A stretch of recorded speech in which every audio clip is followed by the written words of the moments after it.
Good afternoon. The topic of my speech is the life of Harriet Tubman. When Harriet Tubman was a teenager, she sustained a very bad head injury from an overseer who was throwing a heavy metal at a runaway slave but hit Harriet instead.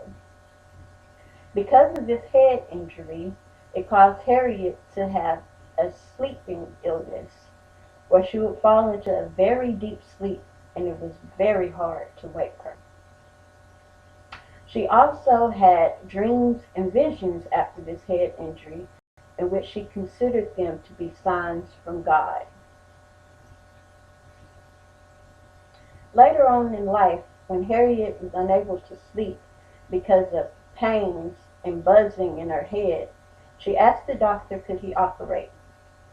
The doctor agreed, and in her own words, this is how the procedure took place.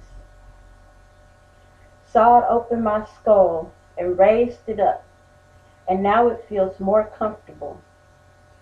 She had received no anesthesia during this procedure. She just bit down on the bullet like she saw the soldiers do in the war when their limbs were being amputated.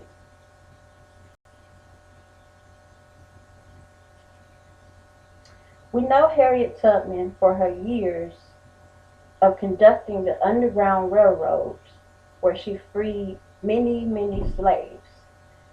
And as she quotes, I freed 1,000 slaves. I could have freed 1,000 more if they only knew they were slaves. My goal today is to introduce you to an African American woman who played an important role in the American Civil War. In her book, Bound for the Promised Land, Harriet Tubman, Portrait of an American Hero, Katie Clifford Larson states, we all believe that we know Harriet Tubman, who lived from 1822 to 1913, referred to as Moses in her time. According to the website wikipedia.org, Tubman became the first woman to lead an armed assault during the Civil War. Tubman served as the key advisor and accompanied the raid on the assault along the Combahee River. Tubman guided 3 steamboats around Confederate mines where Union soldiers then went in and raided. This raid led to the rescue of 750 slaves. Now that we know Harriet Tubman as a scout, let's talk about Harriet as being a nurse. Harriet was a nurse and a healer during the Civil War.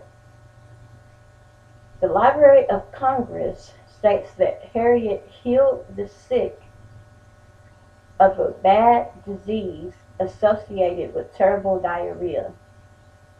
Harriet went out into the woods and searched for water lily and crane bills. When she found them, she boiled the water lily roots and the herbs and made a bitter tasting brew. She gave this brew to a dying man who was suffering from this terrible disease, and over a short period of time he was healed and his life was saved. So Harriet went on to save and heal many dying soldiers, but she saved their lives.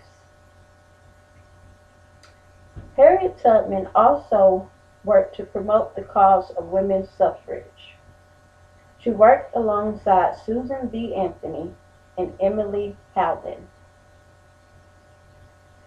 She spoke out in favor of women's voting rights, describing her actions during and after the Civil War as evidence of women's equality to men. In my review, I have introduced you to Harriet Tubman and her heroism during and after the Civil War. Harriet Tubman died of pneumonia in 1913. Her last words were, I go to prepare a place for you. I would like to leave you with this Harriet Tubman quote. Every great dream begins with a dreamer. Always remember you have within you the strength, the patience, and the passion to reach for the stars to change the world. So it goes to show, if you have a dream, pursue that dream, and it will turn into something big, and you will be successful. Thank you.